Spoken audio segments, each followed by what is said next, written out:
Hello, welcome to RESA 30 Minutes. I'm Carter Goodrich. And I'm Genevieve Hills. To begin our show, we have potentially life-changing technology being used on campus of Michigan State University. Brant Beach and Tatum Miles take us there to discover what they are finding with particle accelerators. We took a trip out to 640 South Shaw Lane in East Lansing to go visit the FRIB, or the Facility of Rare Isotope Beams, to learn about the nuclear science and physics. The FRIB is home to the world's most powerful high-velocity particle accelerator, 10 meters deep below the facility, for the purpose of studying the nucleus of the atom, and is paid for by the U.S. Department of Energy of Office Science. The FRIB can send particles at half the speed of light to study what happens when they collide with other problems. The problem is the particles are so small that if they were the size of a baseball placed at the 50-yard line of the Spartan Stadium, they're essentially trying to hit it with other baseballs from the very top of the stands. This is why they send hundreds of billions of atoms per second at a time to get the most out of their research. And a demonstration to understand this is done so by FRIB's outreach coordinator, Dr. Zachary E. Constant, and when two particles or atoms collide with each other at a high velocity, parts of them will break off. These parts are called protons and neutrons. The number of protons an atom has determines what type of atom it is. For instance, if an atom has 16 protons, it is an oxygen. Dr. Constant and other researchers have found that some of these particles are unstable after being broken apart, and so will radiate, or push out more protons or neutrons until it is stable. However, those parts that are radiated out can cause damage to other atoms around it, which can lead to negative health defects such as cancer. Yet FRIB is designed with this in mind. All of the facility are massive concrete blocks that weigh about 10 tons, are 6 feet thick, and designed to be modular and moved by cranes within warehouses to fit whatever purpose researchers need. Dr. Constant even joked that he is safer from the radiation inside the building than standing outside. We sat down with Mr. Brian Pohl, Pewamo, Westphalia's own chemistry teacher, to understand more about why such research is necessary for our lives. Nuclear science is basically trying to understand what nuclei do. Every atom in the universe has a nucleus at its center, so we're really trying to find out why everything behaves the way it does. To know is important all by itself, so why is it? But more important than that, by knowing what nuclear science does, we know how the universe began, where it's going, why everything is the way it is. Smoke detectors are from nuclear science, radiation and chemotherapy is from nuclear science. But the biggest holy grail is, of course, nuclear fusion, where we can have unlimited amounts of clean energy if we can just figure out how these nuclei behave. What does it take to direct a community theater? Colin Weaver went to Owasso, where a high school student is directing a musical. Hi, my name is Colin Weaver, reporting here from the Lebowski Center in Owasso, Michigan. I'm here today to talk to a high school student who's gaining the experience of a lifetime. Parker Havard is a student at DeWitt High School and is the assistant director for the musical Murder on the Orient Express here at the Lebowski Center. When I asked him about his job and experiences working on set, this is what he said. So as the assistant director, while Amy Jo works on scene work and works with the actors, I am on the book making sure that everything is, in the right order, everyone's saying the proper lines at the right times. I would have never in a million years expected to get a gig that really has this much benefit to me, and I really was filled with joy. I interviewed Sandra Turner, who has been acting for over 70 years, to see her perspective on Parker's young age. No, I think it's a wonderful experience for someone his age.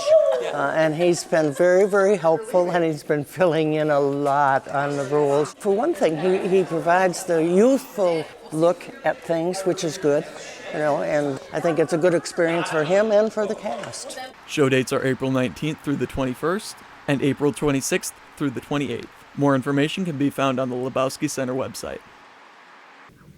Arthur Johns originally wanted to be a painter until he started working with metal, which was then when he discovered his true passion. His daughter Audrey Johns is live in Marion Springs, where we will find her father working in his blacksmithing studio, creating original pieces for his clients. Hi, this is Audrey Johns here with Arthur Johns of Arthur Johns Forge and Design Studio. Arthur, what do you do here? Me? Yeah. Oh, well, I make stuff. What do you make? All kinds of stuff.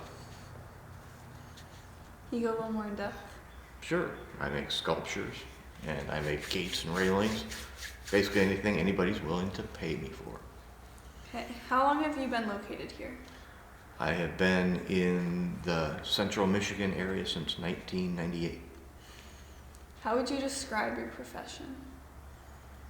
I would describe my profession as I'm an artist blacksmith. I design and make stuff. But usually I make it out of steel and I forge it. How long have you been a blacksmith? I've been doing this full time since about 1988, 89, somewhere in there. Yeah. You mentioned you use steel. Have you ever tried any other metals? Yeah, we forge copper and bronze in here as well. What did you study to get here? I have a Bachelor of Fine Arts from Wayne State University and a Master of Fine Arts from Southern Illinois University, both of them in metals. What inspires your sculptures? Well, my sculptures are really based they're an ongoing series. Basically, each sculpture is kind of based on the last one I did, or I take parts that I made in my last piece that didn't quite work out, and then I make a whole new sculpture out of those. Nice. So, Where can the public view your work? at arthursforge.com or my gallery by appointment. Is there any other places? Oftentimes the Shiawassee Art Center carries my work, and I'm going to be doing shows in many northern Michigan galleries in the near future. When did the fountain in Owasso go up?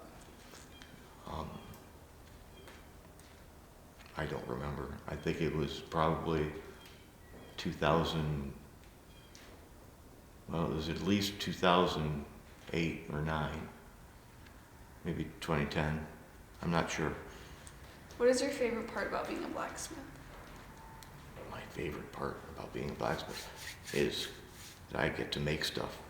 I get to get things hot and bang on it. What is your favorite type of sculpture to make? Oh, I don't know if there's a favorite type of sculpture. Well, you like the spinny ones? Or Oh, something the like kinetic cone? sculptures are fun. Yeah, those things are really It just depends on. Favorite sculpture I'm making is the one I finished 6 months ago. cool. What is your least favorite thing to make? Least favorite thing to make. Well, if I say that, I'll probably end up getting a whole bunch of orders for it. No. Least favorite thing to make? That you have made? Let's see.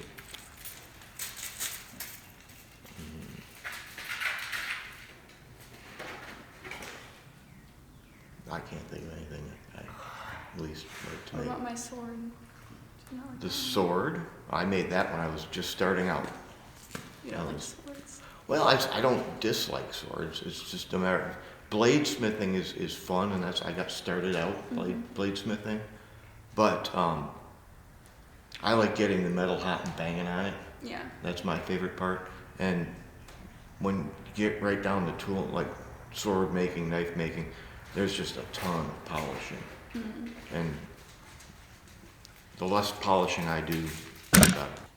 How old were you when you started blacksmithing? I was basically right out of high school, so I was probably maybe 18, 19. So is this what you knew you wanted to study in college? Not really, no. I just kind of tripped over this. Huh. I was in a jewelry making class, and we were making our own. And there was a forge in the back room, and I ended up making tools. Interesting. Well, thank you for your time. Okay, well, thank you. Where can we find you again? arthursforge.com. When you think of spring, what comes to mind? Kate Nethaway found out when she posed this question to random people. My name is Kevin Nethaway, and today I'm interviewing two individuals about the woes of spring. What's your name and where are you from? My name is Drew Goins, and I'm from St. John's. What is your favorite season? Fall. Why? Color. What's your name and where are you from? I'm Nick Kramer. I'm from Bannister, Michigan. Rate spring on a scale from 1 to 10. 7.8. Not out of 8. 7.8. Good answer. Is there any reason why? 'Cause like the temperature is like really good and I like rain. What's your favorite season, Nick? I like the winter. Why? Dude, snow. I like snow, but there's never snow in the winter. There's always snow now, like months after. Okay. Can you rate spring on a scale from 1 to 10? Yeah, I'd say it's normally like a 7. My friend Punxsutawney, you guys might know him. He always gets that spring question wrong. It's never right, and so I'd give it a 7. What's your favorite flower, Drew? A blue lotus. What's your favorite flower, Nick? The datura flower. What's your favorite memory you have associated with spring? Well, basically every year, me and my dad and my mom go to like go-karting, which is really fun. It's like the best in the springtime. Heck yeah. Thanks, bro.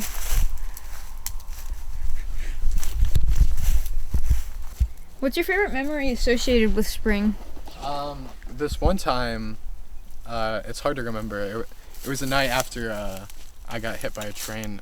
This little boy in green clothes came up to me and started asking where bugs were that he thought that he like saw on the grass, and I thought I was going crazy, but I wasn't. And he was probably like 5'4", like 5'3", I guess, and I don't know. I just felt really sad for him because like.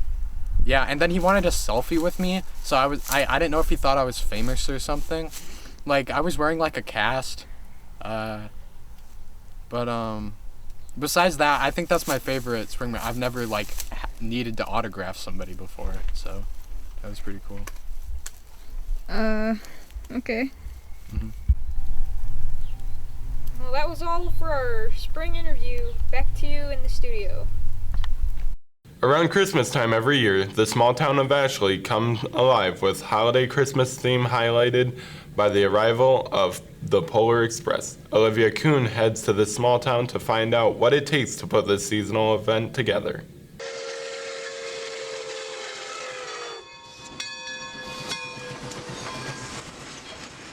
Season's greetings from Ashley, Michigan, home of Ashley Country Christmas, and also the magical destination of the 1225 steam engine, which comes chugging up these tracks here every weekend during the Christmas season. Now, I spoke with Jane Untner-Brink, who is a longtime volunteer on the train, about what is offered with this experience, and she says, well, it's a magical place. It's a place that we take the train, and there's activities there for kids to do. There's gift shops. Of course, there's Santa for everyone to come and see, and there's food. So basically, it's a 2-hour excursion. So it gives you a time for your family to go back and really enjoy Christmas.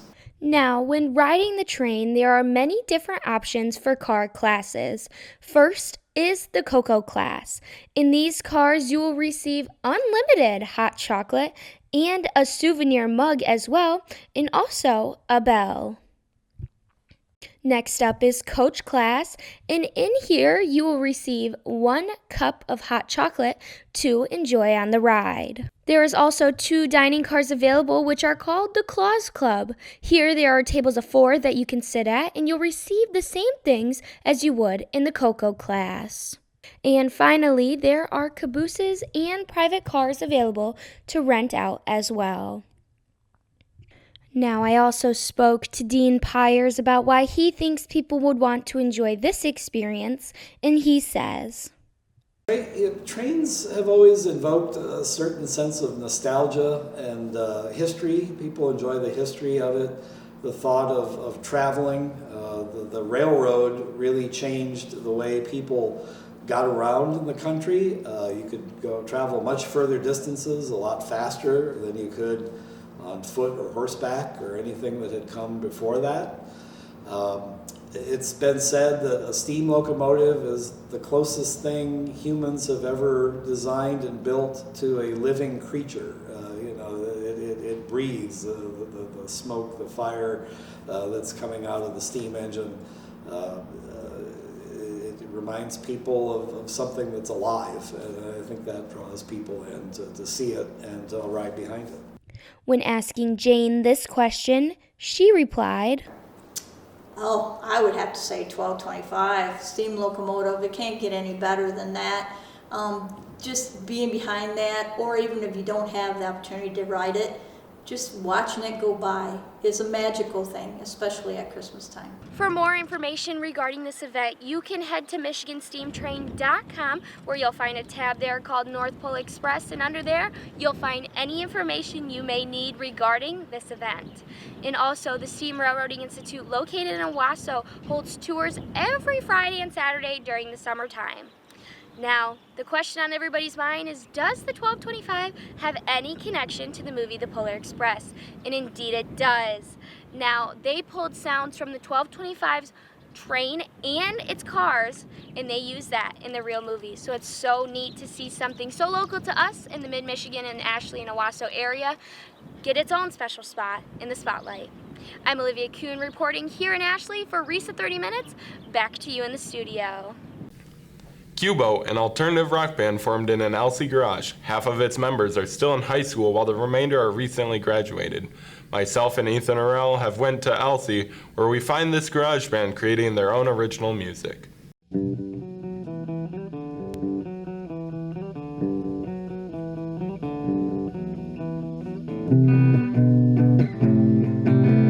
So how did you all meet each other? Parker. Did I meet Parker first? Out of the whole group? Yeah. Well, yeah, Joey I met first. We were friends in like middle school. Well, we like stopped talking for a second. Yeah, we broke up. Cause he was mad at me because I was annoying, and I was. And you were mad at him because you were mean? Yeah. And yeah. And then it was Joey after. Yeah. It was a breakup. And then they got back together. Well, yeah, we Does just. this band already have arrows? Yeah, going back to we have middle school era. The first era was Parker and Joey and Lars. And do you remember James? James Adams? Oh, I hate that James was the bassist. Yeah, in Skink. That was Skink. And then James was like out, and I was in as the bassist.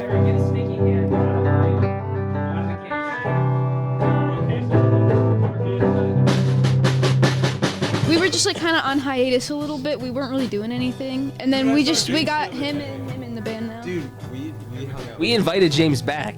That's a good story. Well, not back. Just say we hi. hung out with James We again. hung out with him. What's Parker's name? How we met? So he said it pretty good. Where we kind of had a middle school era. I was friends with. I was not really friends with Lars. He was annoying, but. Well, yeah, I wasn't. But we kind of were all friends separately, and then Skink happened. Can we talk about the Mohawk? The Mohawk era of Lars? Yeah, that's it why was cool. I don't know what I else was is there to annoying. say. I'm gonna send you guys a picture. I was annoying and I had a mohawk. I was in 8th grade and I was like really gatekeepy about punk rock. So then, around, I don't know, probably sophomore or junior year is when me and Joey started to become better friends again. And I was still, to this day, just friends with the nerd friend group. One day I just wanted to sit by Joey more, and Joey wanted to sit by Lars, so we all just kind of moved. We all just moved to lunch tables, and then we were friends like my whole senior year, like the closest friend group I've ever had. We were just hanging out more after school. That's like the first time in my life I've ever had that much outside of school friendship happening. And then, yeah, then we heard about, Skink happened, and then the band Skink broke up.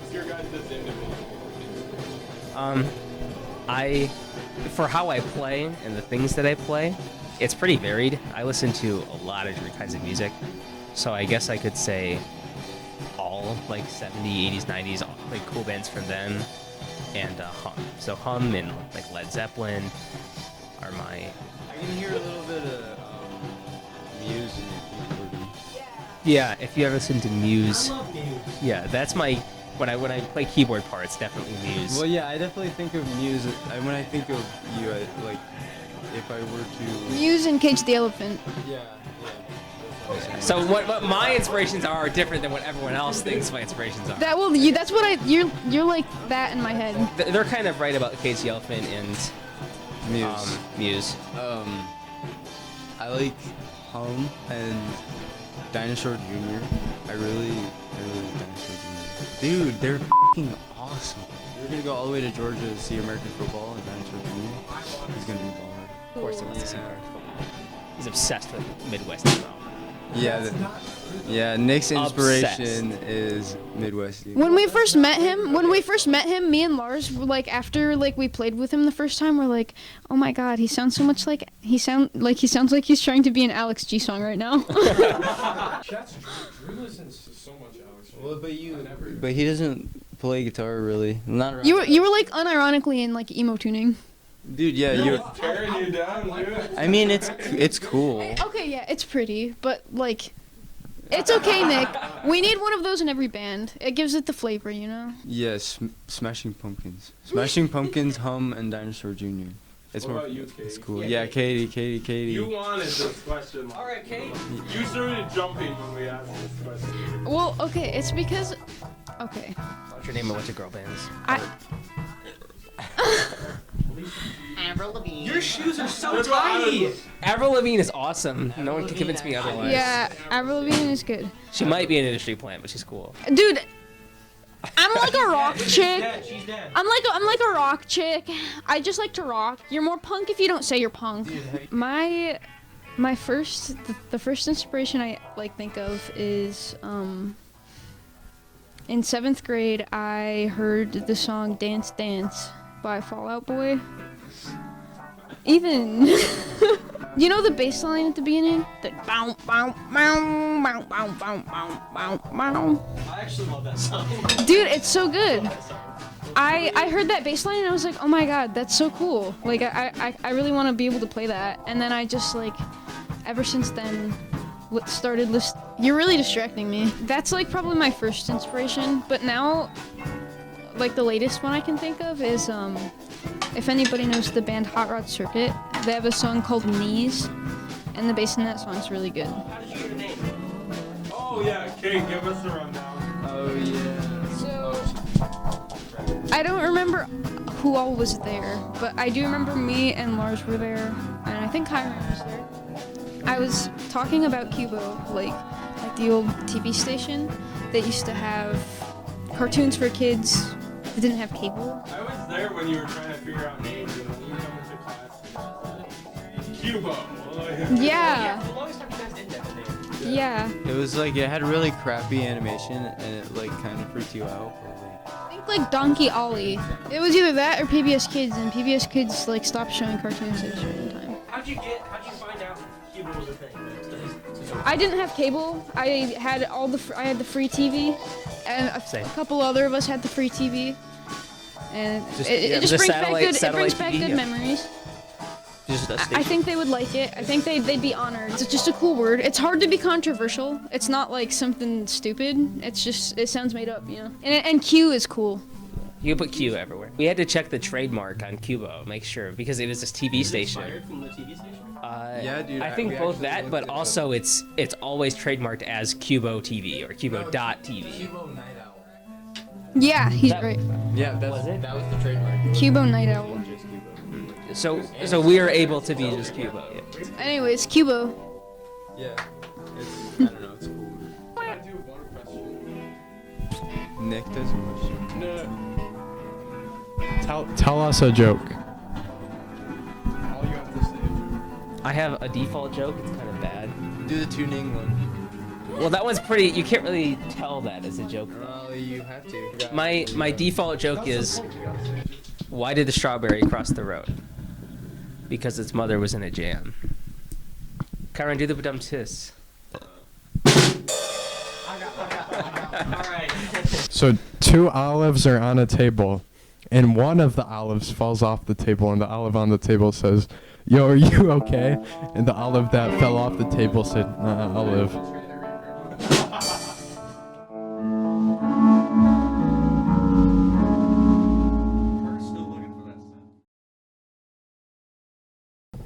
skating scene like in St. John's? Cameron Tracy takes us there to discover where kids hang out and the popular stunts they practice. Hi, I'm Cameron Tracy reporting live from DeWitt on DeWitt's up-and-coming film club. I am here with Parker McFadden. He is one of the star members of the DeWitt Film Club. When did you start making films? Probably say 2 years ago is when I made my first film, but then I quit, but started back up this year. Cool. When did you join the DeWitt Film Club? This year, because I don't know if it was around last year. This is my first experience. No, it wasn't. So this year. What are your greatest inspirations as a filmmaker? Probably, come here. Wait, sorry. Alright, probably music and other movies. To come up with film ideas, I just put on random music, then I get ideas. Cool. Are there any tips you would give to future filmmakers? Just like force your friends to be in your films. Say, hey, come here, say these lines, and then record them. That's the pro strat. Okay, thank you.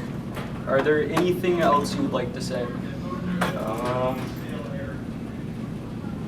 Eat baklava. Okay, that's good. From the hat, from the hat. Filmmaking love. Filmmaking love. Yeah. Oh wait, are we rolling or not? Yeah. Oh, we got yours, Cam. Revolution. Revolution. Let's go. Whoa. How do they fund I am here with Zach Main. One of the up-and-coming members of the DeWitt Film Club. When did you first get into making films? Probably around 6th grade with my friend Parker and you. What are your greatest inspirations as a filmmaker? No, just fun and free and just being doing what.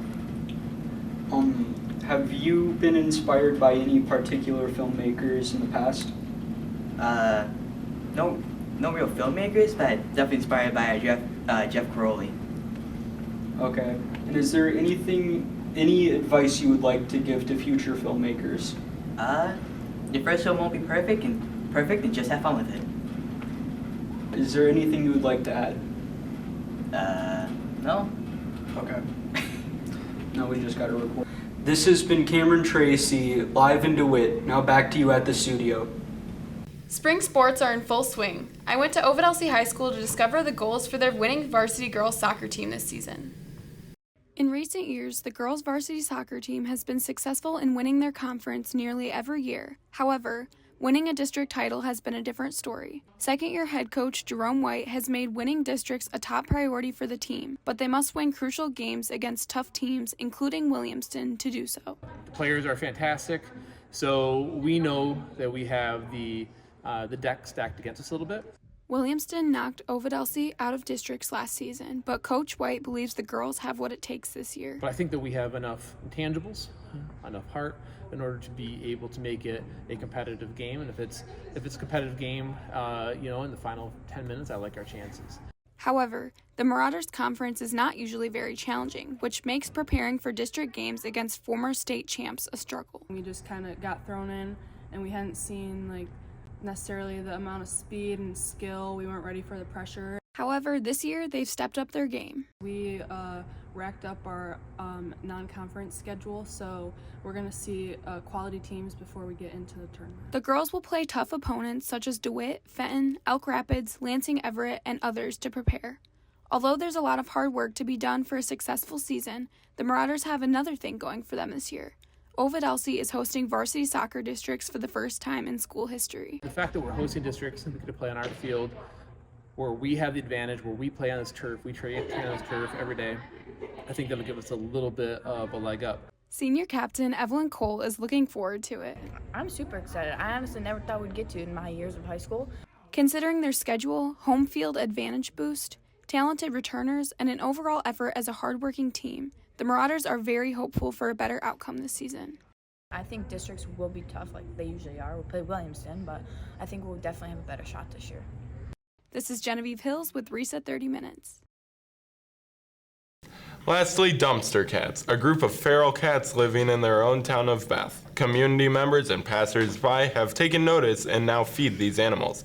Ace Hadley and Michaela Len take us to Bath to discover what is taking place here. We're here at Spagnolia's Party Store in Bath, Michigan. A family of cats have been here since around last summer. You will always spot a new cat once in a while. The Spags dumpster cats are always a place to stop at for the locals of this small town.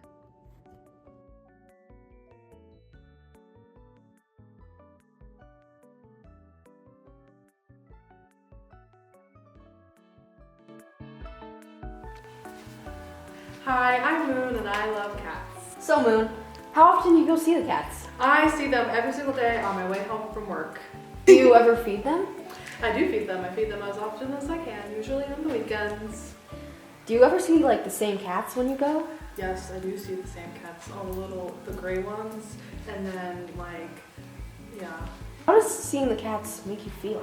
It makes me feel happy but also sad because I love cats, but they're dumpster cats that don't have like protection or anything, and they're just free and in danger all the time because they're not being protected or anything. So happy because I love cats, but sad because they're out in the wild with no protection.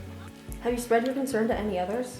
Yes, I have tried to talk to the owners about it, but they don't seem to care because it isn't a big enough issue for them to have to take care of it. And how long have you known the cats? Since they all spawned there. When was that, last summer? Yeah, so since last summer. I'm MK and I'm the biggest cat person I know. Okay, I just want to ask you some questions about these cats because, okay. Have you named any of the cats at all? Yes, I named the 3 gray ones. I named them after My Little Pony characters. I named one of them Twilight Sparkle, I named the other one Fluttershy, and the other one Applejack. Okay, I like that. Do you ever come to Spags to feed them at all or just hang out around them? Sometimes I do. It's mainly when I'm with my friends and we're out there, I'll try and say hi to them. Yeah. Have you ever gotten close enough to even pet them? I know that they're really skittish, but Yeah, most of them aren't really want attention from people. Yeah. It's hard because they're not really around people, but I mean they come up and been friendly, but you can't really touch them. We're Moon and MK and we love the dumpster cats! Woo! Yay!